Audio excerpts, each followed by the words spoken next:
प्रिय मित्रों, स्वागत है आपका आपके अपने चैनल स्टडी विद प्रदीप में। दोस्तों, आज के वीडियो में हम लोग चर्चा करने वाले प्लेटो-हेल्मनथी से संबंधित कुछ महत्वपूर्ण प्रश्नों पे। टोटल 37 क्वेश्चन है। 35 से लेकर के 37 क्वेश्चन के बीच में आपके आज की वीडियो में रखे गए हैं और एक एक करके वीडियोज को देखेंगे। यह सभी प्रश्न आपके हिंदी और इंग्लिश दोनों में हैं।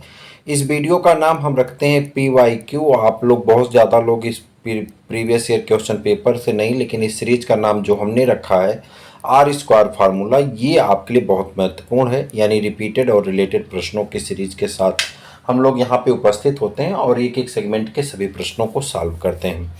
इसके पहले हमने बहुत से प्रश्न आपके करवा दिए हैं। आज स्टार्ट करते हैं टीनिया सोलियम के बारे में कुछ महत्वपूर्ण तथ्यों पे। चाहे BPSC हो, चाहे आपका JSSC हो, चाहे यूपी का TGT PGT हो, सबके लिए महत्वपूर्ण यह सेशन आप सबके बीच में उपस्थित है।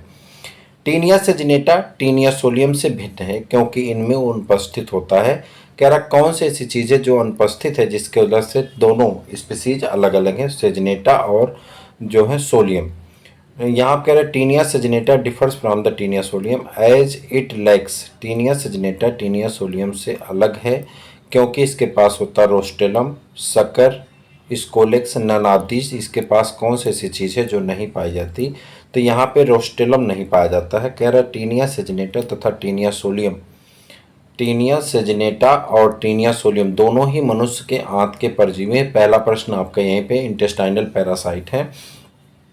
इनके शरीर में 3 भाग होते हैं, स्कोलेक्स, ग्रीवा, नेक और स्ट्रोबिला। टीनिया सोलियम के स्कोलेक्स भाग में टुंडक यानी रोस्टेलम, चूसक, सकर और हुक पाए जाते हैं, परंतु टीनिया सेजिनेटा में टुंडक या रोस्टेलम या हुक नहीं होते हैं। तो ये अलग है। टीनिया सेजिनेटा में रोस्टेलम का ना पाया जाना टीनिया सोलियम से इसे अलग कर देता है। अगला प्रश्न है, निम्नलिखित में से कौन सा टीनिया में मादा जनन अंग का भाग नहीं है? मादा जनन अंग का भाग नहीं आपको बताना है। ओटाइप, योनि, गर्भाशय, ये तीनों मादा जनन अंग के भाग हैं, लेकिन जो सिरस है, सिरस सैक, तो आपका सही आंसर हो जाए ये नर जनन भाग है। सिरस सैक नर जनन भाग का हिस्सा होता है। ठीक है।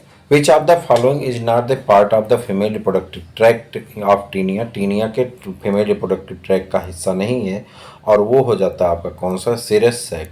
ठीक। ब्रिसण, वासा इफ्रेंसिया, वासा डिफरेंस, सिरस और सिरस सैक टीनिया के नर जनन भाग का हिस्सा है, जबकि ओटाइप डिंब वाहिनी, अंडाशय, योनि, गर्भाशय, यूट्रस और मेहलिस ग्रंथि ये सभी मादा जनन भाग के हिस्से होते हैं। फिर से देखते हैं। कह रहा है टेस्टिस यानी वृषण, वास इफ्रेंसिया, वास डिफरेंस, सिरस, सिरस सैक ये सभी नर भाग के हिस्से होते हैं, जबकि ओटाइप, डिंब वाहिनी, ओवरी, वेजाइना, यूट्रस और मेहलिस ग्लैंड ये सभी क्या हैं? फीमेल भाग होते हैं। इनमें से कौन सा एक फैसियोला हिपेटिका का लार्वा नहीं है? कह रहा कौन ऐसा है जो फैसियोला हिपेटिका का लार्वा नहीं है? Which of the following is not the larva of Fasciola हिपेटिका? Fasciola हिपेटिका का लार्वा नहीं है, ये आपको बताना है। देखिए स्पोरोसिस्ट है, ठीक है, हेक्साकैंथ है, रेडिया है, मेरासीडियम है, तो आपका सही आंसर हो जाएगा जो हेक्साकैंथ लार्वा है। ये हेक्साकैंथ लार्वा फैसियोला हिपेटिका का लार्वा नहीं। PGT में पूछा गया प्रश्न है। आगे देखते हैं। कह रहा फैसियोला हिपेटिका या यकृत पर्ण एक परजीवी होते हैं जिसके जीवन चक्र में 5 लार्वा अवस्थाएं पाई जाती हैं। Miracidium, sporocyst, redia, cercaria, metacercaria. Hexacanth larva taenia या फीता क्रीम का लार्वा अवस्था होती है। हेक्साकैंथ लार्वा जो है टीनिया सोलियम यानी टीनिया में चाहे सोलियम हो चाहे सेजिनेटा हो, और फीता क्रीम कहते हैं, उसके जो है लार्वा अवस्था को क्या कहते हैं? हेक्साकैंथ लार्वा अवस्था कहा जाता है।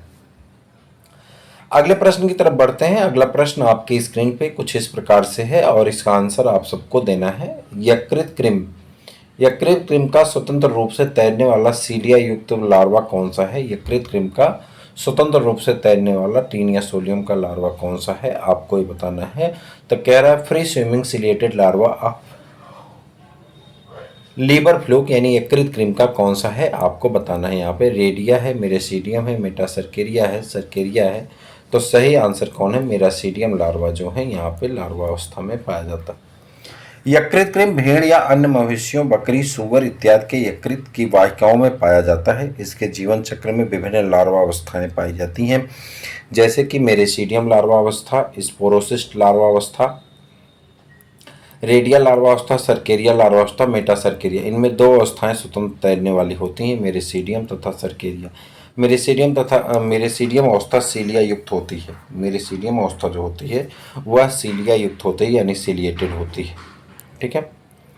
यकृत कृमि के जीवन चक्र की वह अवस्था जो प्राथमिक पोषक को संक्रमित करती है। कह रहा है यकृत कृमि के जीवन चक्र की वह अवस्था जो प्राथमिक पोषक को संक्रमित करती है वह है रेडिया, सर्केरिया, मेटासर्केरिया या रेमडेटिफार्म लार्वा। कौन सा है यहाँ पे सही answer? Stage of the life history of the liver fluke which infect the primary host in a. तो कह रहा प्राइमरी होस्ट को इन्फेक्ट करने वाला कौन है? इसमें से चार के चारों ऑप्शन नहीं है। आप आइए डिस्क्रिप्शन में अभी बात को समझेंगे आप। कह रहा है यकृत कृमि के जीवन चक्र में निम्न लार्वा अवस्थाएं होती हैं, मेरिसीडियम लार्वा अवस्था, स्पोरोसिस्ट लार्वा अवस्था, रेडिया, सर्केरिया, मेटासर्केरिया। इनमें मेरिसीडियम द्वितीयक पोषक घोंघे, मछलियां आदि को संक्रमित करता है, जबकि सर्केरिया अवस्था तक उसी में वास करता है। अंततः सर्केरिया द्वितीय पोषक के शरीर के बाहर जल में जाकर के परिफुटन करता है, इसके बाद उसे मेटासर्केरिया कहते हैं। और यही प्राथमिक पोषक पशु और भेड़ आदि को संक्रमित करता है। क्योंकि विकल्प मेटासर्केरिया नहीं दिया गया है, अतः कोई भी उत्तर यहाँ पे सही नहीं माना जाएगा।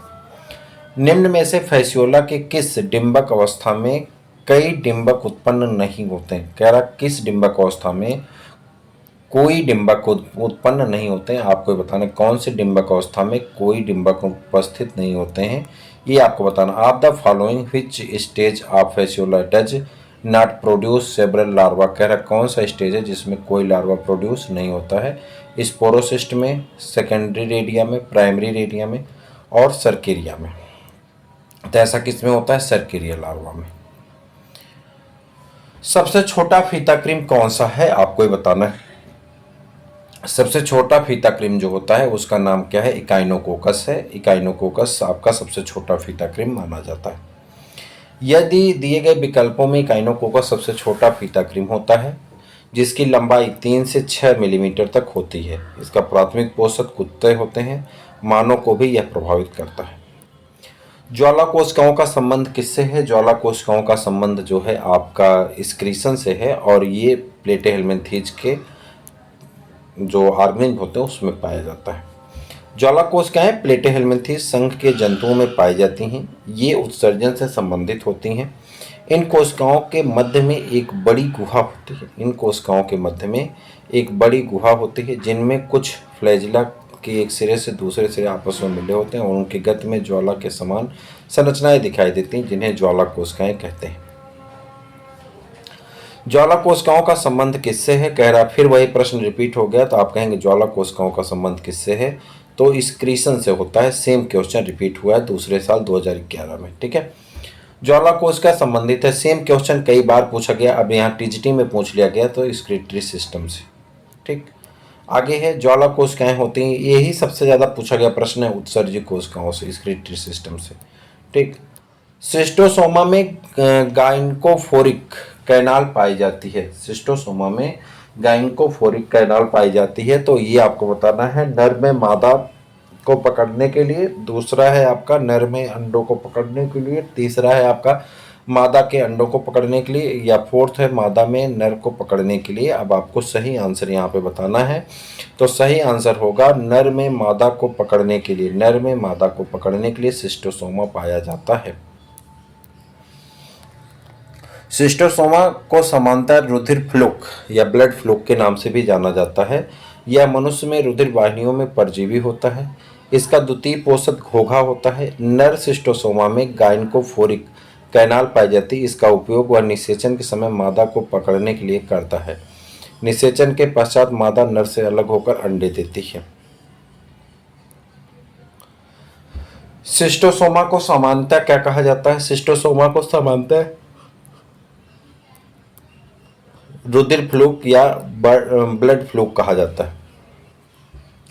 कौन सी लार्वल अवस्था सिस्टोसोमा के जीवन चक्र में नहीं होती? Which larval stage are present absent in the larval stage of schistosoma? तो कौन सी होती है? रेडियल लार्वा अवस्था जो है यह जो है सिस्टोसोमा में एब्सेंट होती है। सिस्टोसोमा के जीवन चक्र में रेडियल लार्वा अवस्था नहीं पाई जाती है। प्लेटेहेल्मिन्थीज संघ के जंतुओं में प्रायः एक से अधिक लार्वा अवस्थाएं पाई जाती हैं।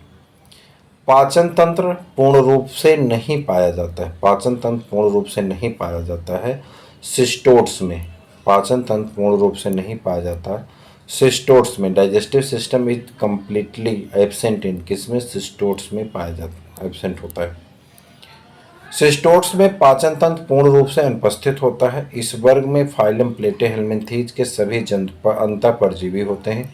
इन्हें सामान्यतः टेपवर्म यानी फीताकृमि कहते हैं। ये जंतु अपने देहभित्र द्वारा पोषक से पचा हुआ तरल अवशोषित करते हैं।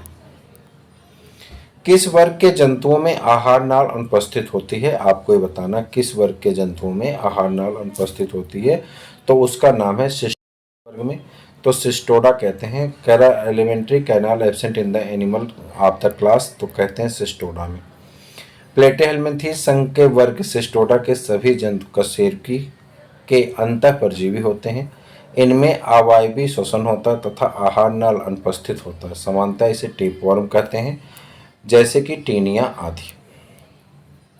टीनिया सोलियम फीताकृमि में पाए जाने वाले श्वसन का प्रकार है। टीनिया सोलियम फीताकृमि में पाए जाने वाले श्वसन का प्रकार है वायु श्वसन, अंतः श्वसन, तिमिर श्वसन, अवायु श्वसन। Which type of respiration found in the taenia solium tapeworm is? तो आप कहेंगे एनाएरोबिक रिस्पायरेशन पाया जाता है। पाचन तंत्र नहीं पाया जाता किसमें?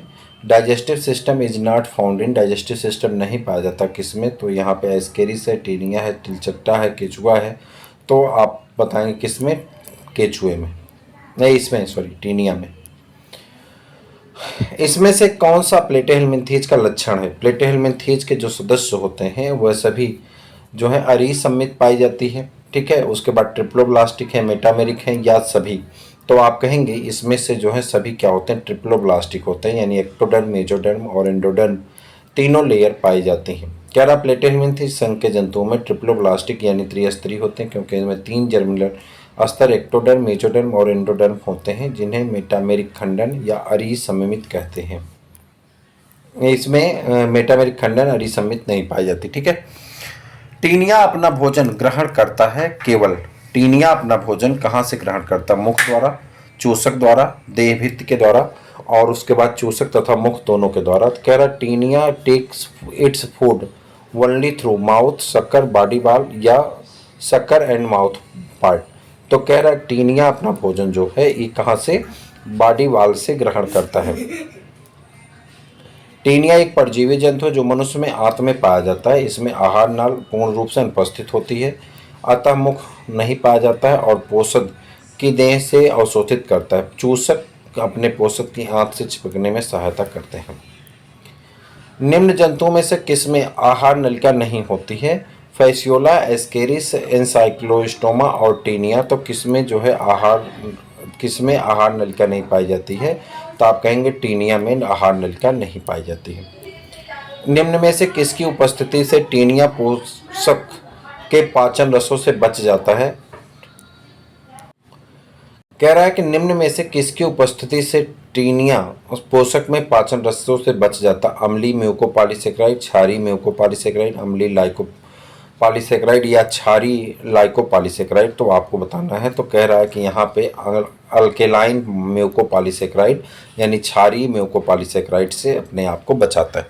टीनिया जो एक मानव का अंतःपरजीवी है, पाचक रस से बचने हेतु यह अपने शरीर से पाचक रस अवशोषित क्षारीय म्यूकोपॉलीसेकेराइड स्रावित करता, जो इसको शरीर के चारों ओर एक आवरण के रूप में पाया जाता है।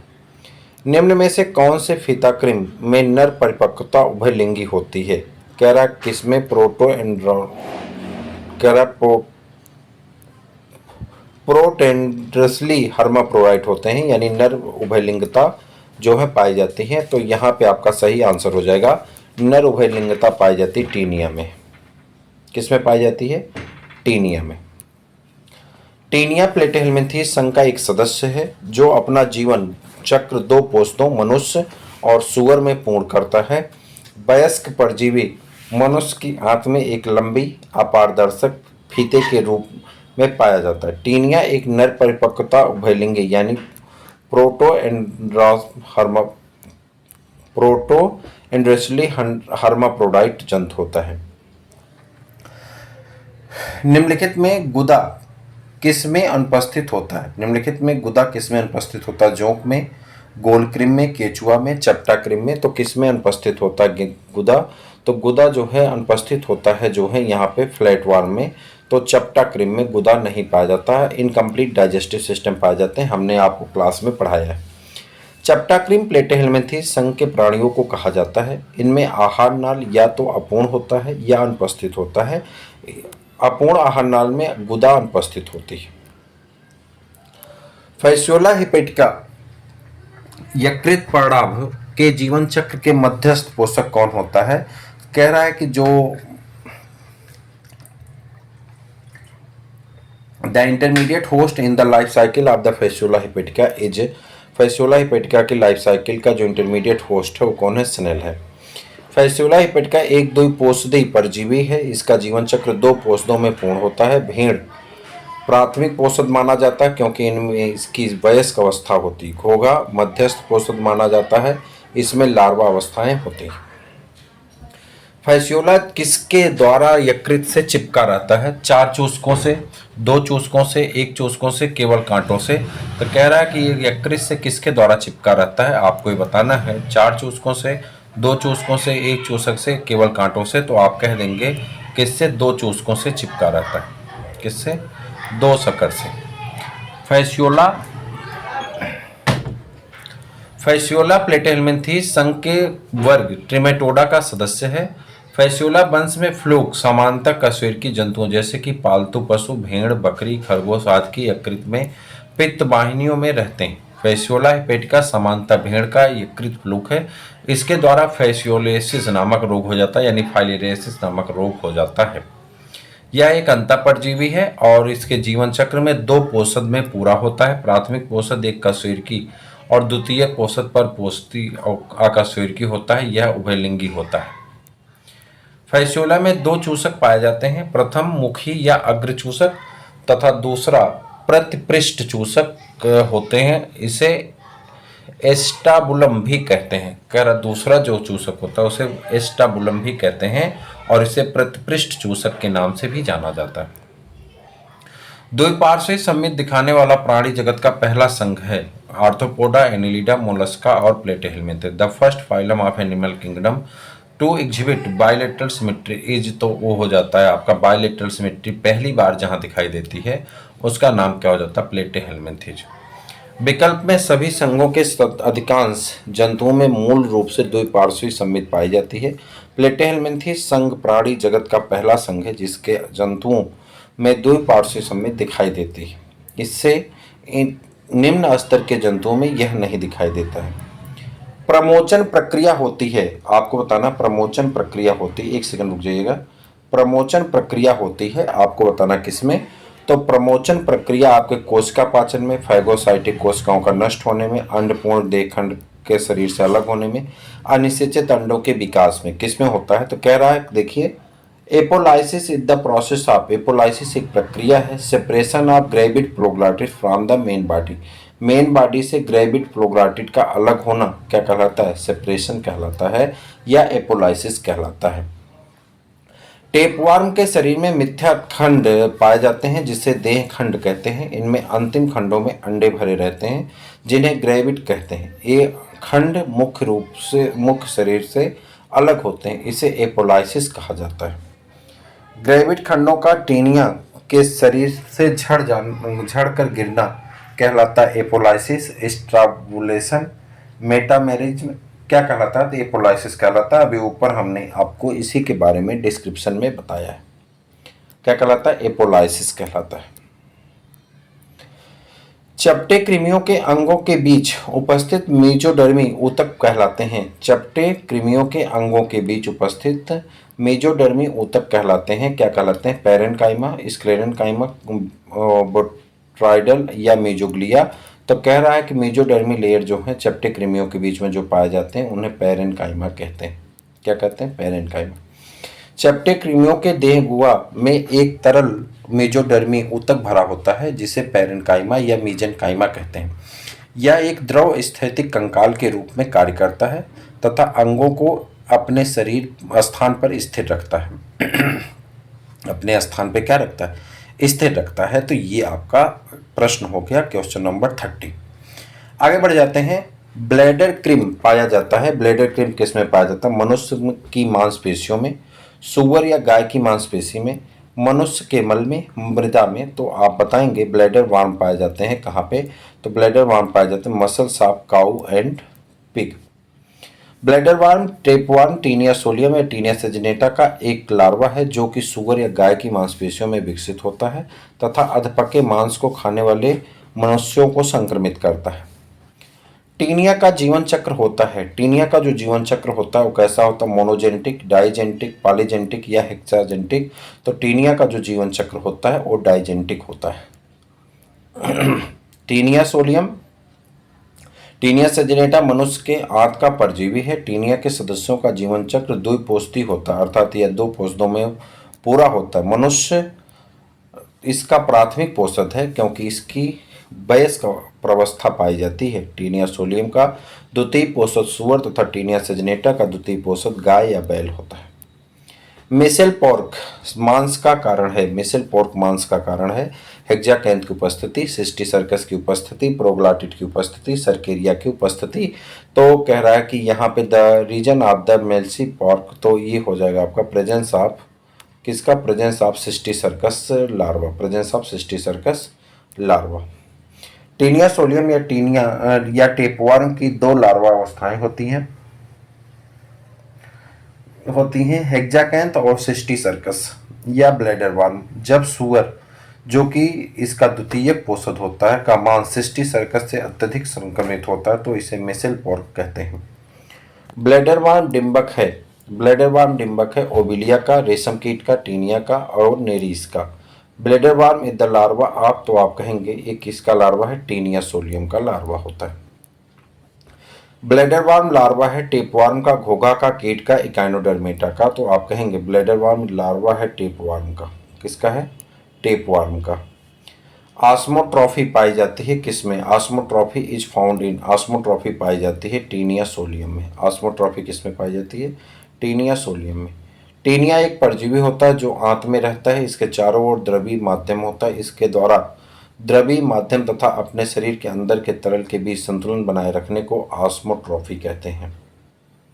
उसके बाद है एलोजेनेसिस। एलोजेनेसिस एक प्रकार की पीढ़ी एकांतरण है जो पाया जाता है पैरामीशियम में, यकृत फ्लूक में, मोनोसिस्टिस में या घोघे में। तो आप कहेंगे allogenesis is the type of the alternation of generation that found in the paramecium और यहाँ पे लिखा गया है। तो ये पाया जाता है किसमें? लीवर फ्लूक में। किसमें पाया जाता है? लीवर फ्लूक में। जब अलैंगिक अवस्था अल्प विकसित होती है तथा लैंगिक अवस्था अत्यधिक विकसित होती है तब इसे पीढ़ी एकांतरण को एलोजेनेसिस कहते हैं। ऐसा पीढ़ी एकांतरण यकृत फ्लूक में होता है। इनमें से कौन त्रिस्तरीय जंतु है? इनमें से कौन त्रिस्तरीय जंतु है? हिरुडिनेरिया, एस्केरिस, टीनिया सोलियम, ये सभी। तो आपको बताना त्रिस्तरीय जंतु कौन सा है? तो यहाँ पे ऑल ऑफ दीज सभी जो हैं त्रिस्तरीय जंतु हो जाएंगे। ऐसे जंतु जिनमें भ्रूणी अवस्था में 3 जननिक स्तर बनते हैं त्रिस्तरीय जंतु कहलाते हैं। प्रश्न में दिए गए विकल्पों में सही